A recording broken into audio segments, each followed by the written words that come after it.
Hey FAC family, it's Nikki, and I've got a great survival tip for you today, home dermaplaning. And I know this one is a little scary for everybody, but I'm going to break it down for you. It's not as hard as you think. But first of all, dermaplaning is a really great form of manual exfoliation where we're physically sloughing off dead skin during the treatment. And typically in a treatment room, a surgical blade is used for this type of exfoliation. But for home, to be a little bit safer, more user-friendly, they have these great little home dermaplane tools. And we have these for purchase, or they come in our little facial kits, which I'm going to go over in the next video. But you can see it's a single blade, and there's actually little teeth along the edge of it. So it gives you a little extra level of protection to avoid any nicks or cuts. So we're going to be using this in our treatment. And I also have a little mirror that with this one has a magnifying side in case you need to see a little bit more closely. I always suggest using a magnifying mirror for this at home. And then I always like to have a headband on just to hold back the little flyaways to make sure we're not cutting any hair that you want to keep. So that is always the added bonus of dermaplaning, and why most people like it is that it kind of removes all of the fine vellus hair. So great form of exfoliation. You get a really smooth surface right away. So makeup goes on well, products absorb better. So it has a lot of great benefits. So firstly, you want to start with a really clean face. So I've already washed my face. I left a little mascara on just so I don't look dead, but everything else is clean. And you want to take your little dermaplaning tool. And I like to start kind of on the side, the flatter plane of the face, because it's just easier to get used to how you do it. Or you can always practice on your arm. So I'll kind of show you guys that first, just so you can see the angle that I'm holding it and how I'm kind of manipulating the tool.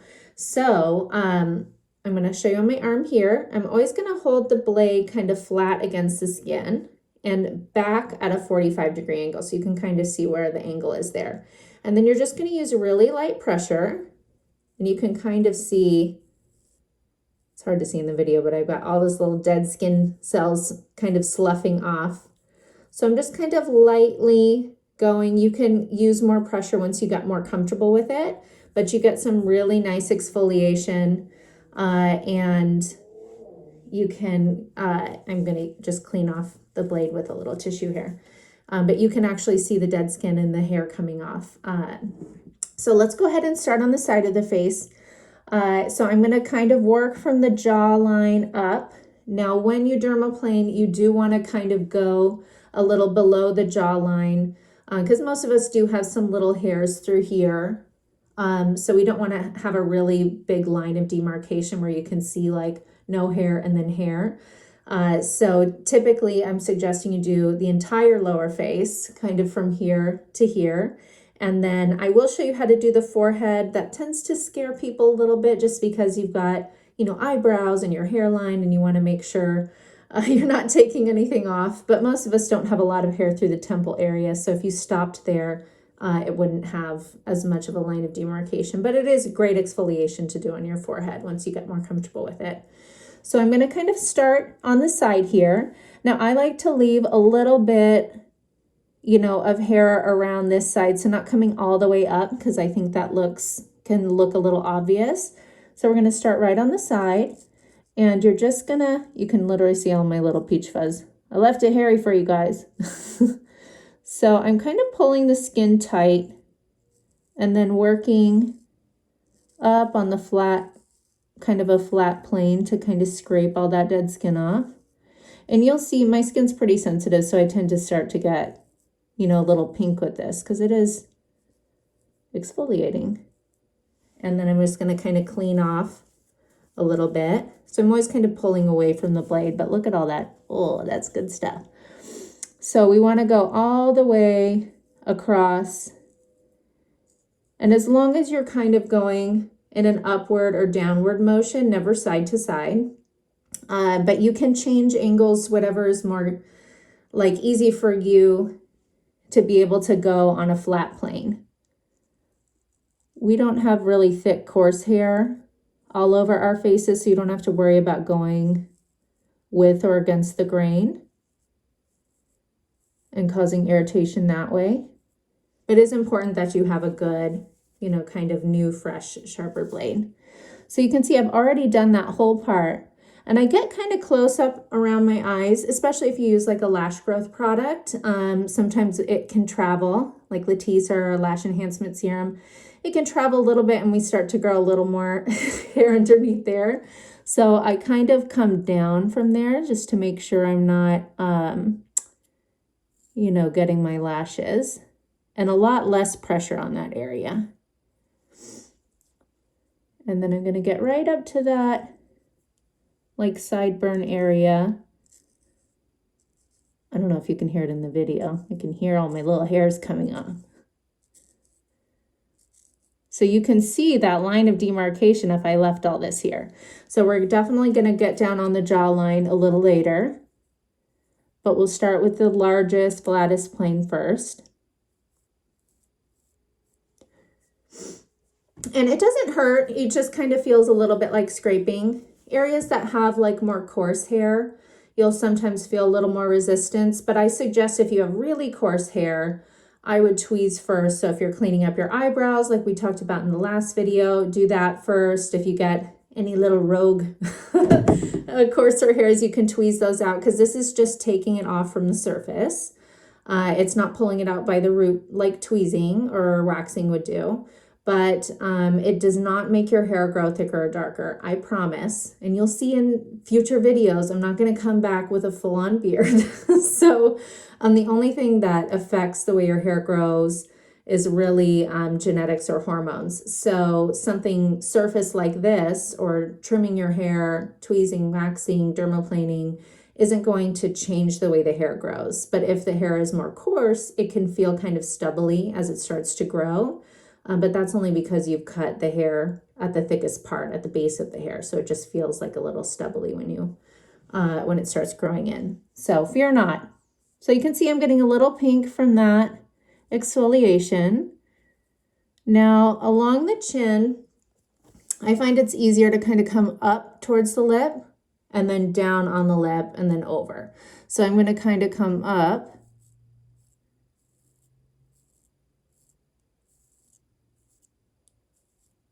Sorry, I can't talk during that one.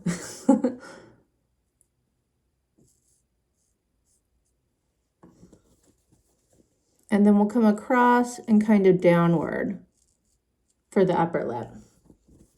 And you can go over it twice. I usually like to do this 2 times. So I'll do the first one and then tone or kind of rinse my face in between and do a second one just to make sure I got a really great thorough treatment and exfoliation. So don't be worried if you think you might have missed a spot on the first time.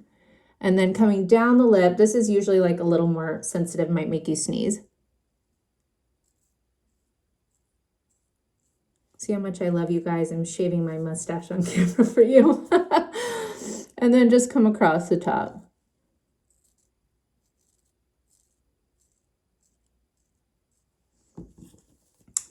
So we're going to do the other side. I'll do that really quickly and then I'll kind of show you how we come up the jawline. So you saw I was kind of pulling the skin up to get this area here. And then when I go down, I'll pull down. So that way we're not trying to go over the curve of the jawbone because that just gets a little tricky when things are curvy. So again, we'll come up to the side. I kind of put my finger here just to make sure I'm not getting my little baby hairs there.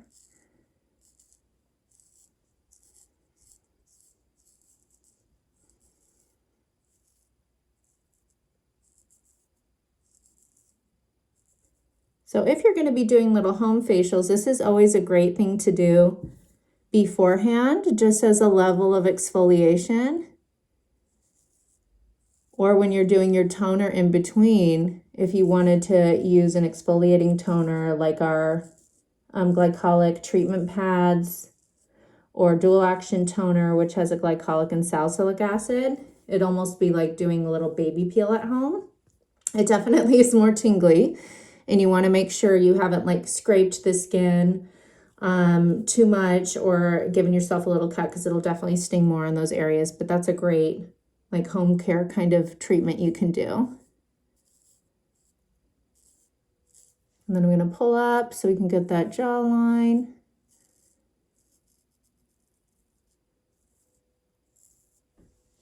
Oh, my little face dust flying everywhere. I love it.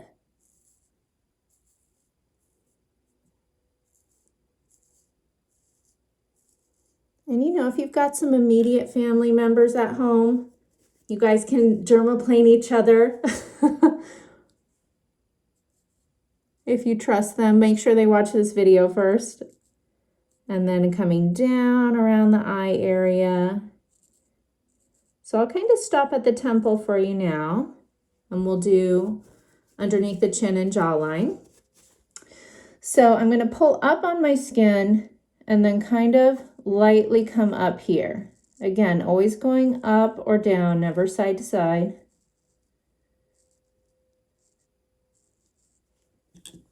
So I'm kind of splitting the difference here, pulling up so I can get this in and pulling down so I can get it down here without having to come up that curvature.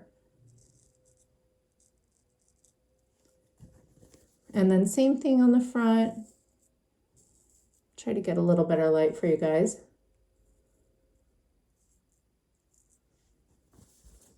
And then on this side.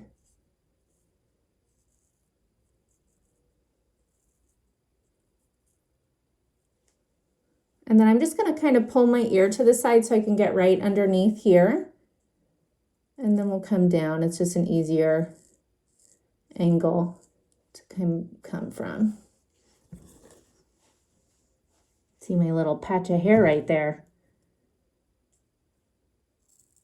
I am not ambidextrous, so I'm going to use my right hand the whole time. Okay, so we pretty much done the entire lower face. I don't really do the nose. I mean, if you get little hairs on the top and you want to come down the top, you can.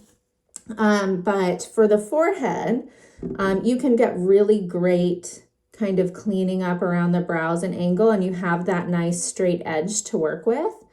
But you want to be really careful using light pressure so you're not, you know, accidentally going into an area you don't want to. So I always want to leave a little bit of the baby hairs, just so it's not such a shock going from hairless to full hair. So again, I kind of put my finger there, and then we're going to come down the forehead, and you can see kind of that build up coming up. I'm going to save for around my brows when we can get, you know, really focused and detailed. So I'm just going to kind of stop right at the brow bone. And then same things, pull back the little baby hairs here. And if you have really long baby hair on the top, if you want to trim it, you can. But you can see all of that fuzzy, dead skin coming off. So great.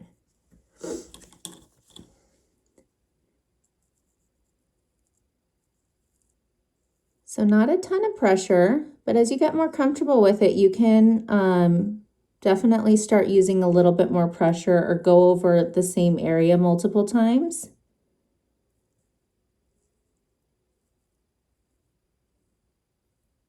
And then I want to get all the way on the temple, kind of where I stopped, to make sure I'm not leaving a little line or an untreated area there. So now that we've gotten that full top part, I can get really close and detailed with my brows. So I'm going to get real close up for you guys. So I'm going to come again in the angle that my eyebrow arch is. I'm not going flat because I don't want to take off this whole peak. So angled with the arch coming up here, and then I'm just going to come right down to it.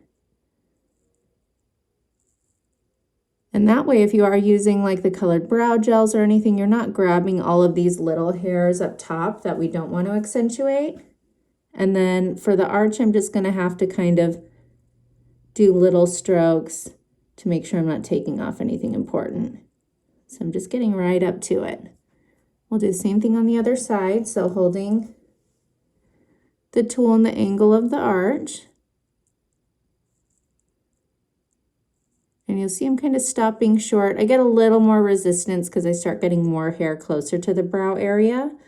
So I don't want to push too hard and then accidentally get into my eyebrow. And you saw I kind of turned the blade for the curvature of the tail of the brow. And then for the middle, I'm going to come from the center. And so I'm kind of holding it in a downward motion, and I'm just going to work on this flat plane and work my way over to the front of the brow.